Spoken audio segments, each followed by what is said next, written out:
এই দেখুন বন্ধুরা, আমার মাছ ভাজা হয়ে গিয়েছে। এই দেখুন পেঁপে আলু মাছ দিয়ে আমি ঝোল করব। আর আমি রাস্তা থেকে সন্না শাক তুলে এনেছি, সন্না শাক ভাজা করব। এই দেখুন বন্ধুরা, আমার সন্না শাক ভাজা মাছ ভাজা হয়ে গিয়েছে। এবার আমি তুলে নেব। এই দেখুন আমি তুলে নিচ্ছি।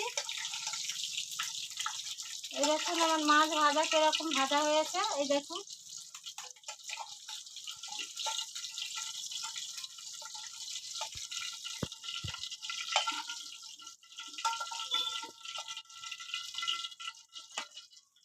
আমি চাটু বসিয়ে দেবো। চাটু বসিয়ে দিলাম। এই দেখুন মাছ ভাজাগুলো কিরকম হয়েছে। দেখুন বন্ধুরা, মাছ ভাজাগুলো কিরকম হয়েছে। চাটু বসিয়ে দিয়েছি।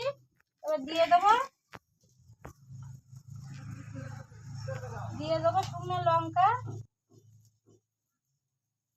দিয়ে দেবো শুকনো লঙ্কা। দিয়ে দেবো একটু রসুন থেতো করা, রসুন কুচি। এই দেখুন উনুন আমার ভিজে যাচ্ছে। রসুন কুচি দিয়ে দিলাম। এবার দিয়ে দেবো একটু হলুদ গুঁড়ো, একটু নুন, আর একটু লঙ্কার গুঁড়ো দিয়ে দিয়েছি। দেখুন আমার লঙ্কাগুলো লাল হয়ে গিয়েছে। দেখুন লাল হয়ে গিয়েছে। আমি দিয়ে দেবো সন্না শাকগুলো। এই দেখুন লঙ্কা আমার লাল হয়ে গিয়েছে, দিয়ে দেবো সন্না শাকগুলো। এই দেখুন সন্না শাক উঠতে চাইছে না। এই দেখুন সন্না শাকগুলো আমি দিয়ে দিলাম।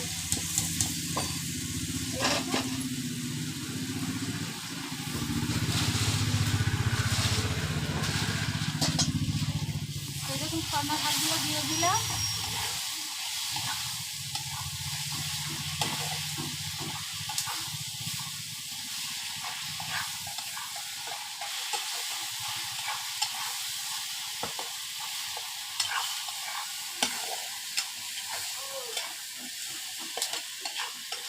সন্না শাকগুলো অনেক গলে গিয়েছে।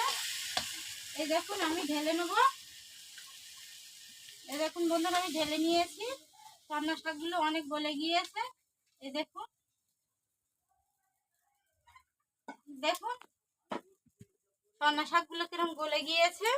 এবার আমি কড়া বসিয়ে দেবো। কড়া বসিয়ে দেবো,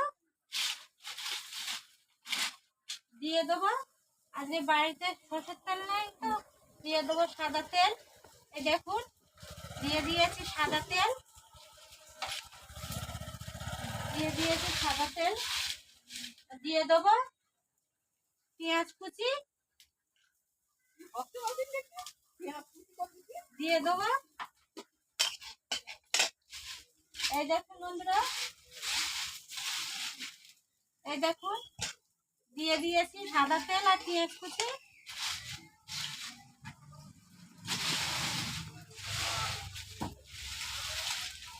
দেখুন পাতার জালেও করলে হবে না।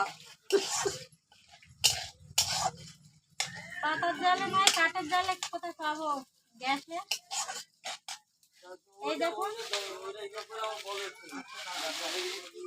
পেঁয়াজ লাল হয়ে গিয়েছে।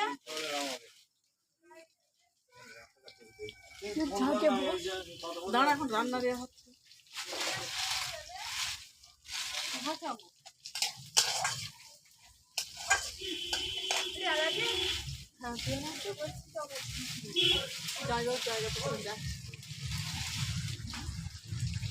ভালো আছো?